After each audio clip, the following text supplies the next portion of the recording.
Hello student, कल हमने पढ़ा कि विभिन्न जो संरचनाओं के अंतर्गत प्रथम जो संरचना है विनम्रता सूचक संरचना, जिसके अंतर्गत हमने जाना कि किस प्रकार से मनुष्य अपने भावाभिव्यक्ति के लिए, अपने विचार संप्रेषण के लिए शब्दों का प्रयोग करते हैं, जिसमें हम लीजिए, कीजिए, बैठिए, विराजिए और पधारिए, इस टाइप के शब्दों का प्रयोग हम करते हैं, है ना। जैसे आइए, बैठिए, है ना, पधारिए, ये सब शब्दों का प्रयोग करते हैं इसके अंदर। दूसरा अपन उस दिन को अपन अध्ययन किए निषेधपरक संरचना, जो उस संरचना जिसमें हमको न करने, न जाने या किसी भी बात के न करने की सूचना मिले, उसको हम निषेधपरक संरचना कहते हैं, जिसमें हम जो है इसके अंतर्गत अनपढ़, असंगत, हीन, विहीन, रहित, ये सभी शब्दों का प्रयोग करके हम जो है निषेधपरक संरचना का ज्ञान हम जो है प्राप्त कर सकते हैं। ठीक है।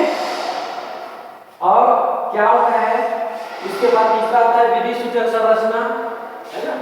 विधि सूचक संरचना में चाहिए क्रिया का प्रयोग होता है और चाहिए क्रिया के पहले ना का प्रयोग होता है। जैसे अध्यापक को समय पर महाविद्यालय जाना चाहिए, अध्यापक को पढ़ाना चाहिए, छात्रों को पढ़ना चाहिए, तो ये विधि सूचक संरचना कहलाता है। उसके बाद अगला जो संरचना है चौथा कालबोधक संरचना। काल का अर्थ होता है समय। जिन संरचनाओं से, जिन अभिव्यक्तियों से समय का बोध होता है, समय का ज्ञान होता है, उसको हम कालबोधक संरचना कहते हैं। कालबोधक संरचना में हम सुबह, शाम, दोपहर, क्षण, दिन, पल, प्रतिपल, पूर्वाह, अपराह, है ना, और प्रहर, घंटे, ये सभी शब्दों का प्रयोग करके वाक्य बनाते हैं, हम अपना विचार व्यक्त करते हैं। ठीक है। जैसे सुबह वर्षा हो रही थी, शाम को रायपुर जाऊंगा, है ना, दोपहर बाद महाविद्यालय से घर वापस जाऊंगा, या क्षण भर बाद महाविद्यालय जाऊंगा, इस टाइप से मतलब आप शब्द, इन शब्दों से जो है वाक्य बना सकते हैं। ठीक है। ये हुआ चौथा आपका कालबोधक संरचना। फिर पांचवा आता है स्थानबोधक संरचना। स्थान मतलब जगह। जिन संरचनाओं से, जिन शब्दों से किसी निश्चित स्थान का बोध होता है, ज्ञान होता है, उसको हम निषेधपरक संरचना कहते हैं, स्थानबोधक संरचना कहते हैं। इसमें कुछ शब्द ऐसा होते हैं जो निश्चित स्थान का संकेत करते हैं। क्या करते हैं? निश्चित स्थान का संकेत करते हैं। जैसे बाहर, भीतर, अंदर, आगे, पीछे, ऊपर, नीचे, आस पास, है ना, ये जो है निश्चित स्थान का बोध करते हैं। और कुछ शब्द ऐसे होते हैं जो निश्चित स्थान का बोध न करते हुए यहाँ, वहाँ, जहाँ, कहाँ, तहाँ, ये सभी शब्द होते हैं जो अनिश्चित स्थान का बोध करते हैं। तो इन शब्दों से जो है हमको वाक्य बनाना रहता है। बाहर, जैसे महाविद्यालय के बाहर बरगद का पेड़ है ना, महाविद्यालय के भीतर, है ना, नीम का वृक्ष है, या आप अपने घर के आसपास, अपने गांव के आसपास के क्षेत्रों को लेकर के आप इन शब्दों का प्रयोग करके वाक्य बना सकते हैं। और ये जो संरचना है, व्यक्ति है, हर कंपटीशन एग्जाम में अधिकतर इससे जो है प्रश्न पूछा जाता है। साथ ही ये आपके BA final year, BSc, BCom final year के जो सिलेबस है उसमें भी ये जो है शामिल है। तो ये हुआ आप लोगों का स्थानबोधक संरचना। ठीक है। यहाँ, वहाँ, आस पास, ये सभी शब्दों से जो है आप वाक्य बना सकते हैं, है ना। इसके बाद आता है आपका छठवां दिशाबोधक संरचना। दिशाबोधक संरचना उन संरचना को कहते हैं जिससे हमको किसी निश्चित दिशा का ज्ञान होता है। इसके अंतर्गत हम प्रयोग करते हैं शब्द जिससे हमको वाक्य बनाना रहता है। इधर, उधर, जिधर, किधर, जिस तरह, की ओर, की तरह, के प्रति, इन शब्दों से वाक्य बनाते हैं।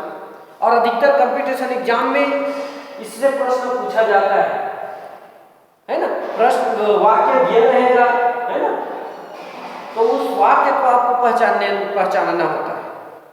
तो पहचानने के लिए ये दिशाबोधक संरचना का ज्ञान हमको होना अत्यंत आवश्यक है। ठीक है, इसके बाद आता है कारण कार्य संबंध संरचना। सातवां जो संरचना है कारण कार्य संबंध संरचना।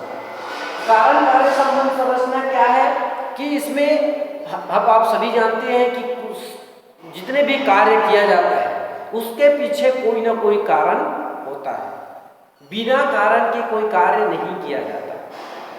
ठीक है, तो कारण कार्य संबंध संरचना में दो शब्द होते हैं, एक जो कारण का कथन करता है और दूसरा जो कार्य का कथन करता है। जैसे चिड़िया पर गोली लगी और नीचे आ गिर, तो चिड़िया का गोली लगना एक वाक्य हुआ और नीचे आकर के गिरना ये दूसरा वाक्य हुआ। तो इसके लिए कारण कार्य संबंध संरचना में अतः, अतएव, क्योंकि, इसलिए, परिणामता, क्योंकि, कारण और तो, ये सभी प्रकार के शब्दों का प्रयोग किया जाता है। इन शब्दों का प्रयोग करके वाक्य बनाया जाता है। जैसे अतः महाविद्यालय नहीं जा सका या नहीं जा पाया, है ना, क्योंकि वर्षा हो रही थी, वह परीक्षा में अनुत्तीर्ण हो गया क्योंकि वो पढ़ाई ही नहीं किया था। इस टाइप से जो है आप वाक्य इन शब्दों से जो है आप अच्छे से बना सकते हैं, जो कि बहुत इम्पोर्टेंट है। और अधिकतर कंपटीशन एग्जाम में इससे जो प्रश्न है वो पूछा ही जाता है। तो ऐसे प्रश्नों का अध्ययन हमको करना अत्यंत आवश्यक हो जाता है। जिसे अतः से बनने वाले वाक्य है, गाड़ी छूट गई अतः मैं ना आ सका, ये भी आप बता सकते हैं। ठीक वैसी अतः से, है ना, उसके पास सिफारिश नहीं थी, अतः उसका चयन उस पद पर नहीं हो पाया, है ना। ये इस टाइप से जो है आप वाक्य बना सकते हैं। इसके बाद इसमें और बहुत से उदाहरण हैं, जैसे क्योंकि, कारण, ये सभी से जो है आप बना सकते हैं। इसके बाद आता है 8वें नंबर का जो संरचना है अनुक्रम संरचना। अनुक्रम जो संरचना है वो बहुत ही इंपॉर्टेंट संरचना है। इस संरचना के माध्यम से, है ना, हमको एक निश्चित क्रम में वाक्यों को बनाने का ज्ञान होता है। और प्रत्येक भाषा के जो वाक्य में पदों का अनुक्रम एक व्यवस्था से नियमित होता है, उसका एक नियम होता है ना। वाक्य किस तरह पर पदों का क्रम किस प्रकार से हो, है ना, ये जो है एक विचारणीय चीज है। वाक्य में प्रयुक्त संज्ञा पदबंधों, क्रिया पदबंधों है का एक निश्चित क्रम होता है और उसी क्रम में जो हम वाक्य को बनाते हैं। जैसे पहला अनुक्रम संरचना के अंतर्गत है पहला कर्ता प्लस क्रिया, है ना, कर्ता और ये प्लस का चिन्ह है और ये क्रिया मतलब ईश्वर है। ठीक वैसे ही दूसरा हम देख सकते हैं कर्ता पदबंध प्लस क्रिया पदबंध, मतलब कर्ता के बाद क्रिया रहे। जैसे राम सोता है, राम क्या करता है, सोने का काम करता है, तो इसको हम कह सकते हैं राम सोता है। ठीक वैसे हम तीसरा देखें तो कर्ता पदबंध प्लस लक्ष्य स्थान और प्लस है क्रिया। तो कर्ता पदबंध क्या होगा, जैसे मोहन घर जाता है तो मोहन कर्ता हो गया, घर क्या होगा, लक्ष्य स्थान हो गया, और जाना क्या होगा, कर्ता क्रिया। ठीक है। ठीक वैसी श्याम महाविद्यालय जाता है, ये भी जो है कर्ता पदबंध प्लस लक्ष्य स्थान प्लस क्रिया का एक उदाहरण है। फिर चौथा देखिए कर्ता पदबंध प्लस क्रिया पदबंध और प्लस क्रिया पदबंध। इसमें आप लिख सकते हैं कि मोहन जो है, मोहन बीमार है, इसका उदाहरण है। ठीक वैसे ही आप पांचवा देख सकते हैं, कर्ता पदबंध प्लस को और पूरक पदबंध जिसमें जो है क्रिया पदबंध। इसका जो उदाहरण है, मोहन को बुखार है ना, मोहन को जुकाम रहा, है ना, तो होना रहा जैसे शब्दों का प्रयोग जो है पांचवा में जो है किया जाता है। इसमें पांचवा नंबर का जो नियम है वो। फिर छठवां आता है कर्ता पदबंध प्लस कर्म पदबंध जो भोक्ता का काम करता है और है क्रियापद। इसमें मोहन पुस्तक पढ़ता है ना, छठवां नियम है मोहन पुस्तक पढ़ता है, मोहन पुस्तक पढ़ता है। तो मोहन क्या हो गया, कर्ता पदबंध हो गया और पुस्तक हो गया, है ना, आपका पूरक पदबंध, और पढ़ना जो क्या हो गया, क्रियापद। तो मोहन पुस्तक पढ़ता है। ठीक है, इस प्रकार से हम विभिन्न संरचनाओं का अध्ययन कर सकते हैं और ये संरचना अधिकतर कंपटीशन एग्जाम में आता ही है।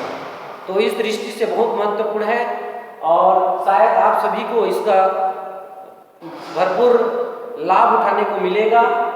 तो निश्चित ही आप इसका अध्ययन अच्छे से कीजिएगा। कंपटीशन एग्जाम की दृष्टि से पहचानने के लिए आता है उसमें, है ना, वाक्य दिया रहेगा, उस वाक्य को पढ़ के जो है आपको समझाना रहेगा। और इस प्रकार से हिंदी साहित्य व हिंदी भाषा से संबंधित समस्त प्रकार के प्रतियोगी परीक्षाओं की तैयारी के लिए, है ना, वीडियो को लाइक, सब्सक्राइब व शेयर जरूर कीजिए।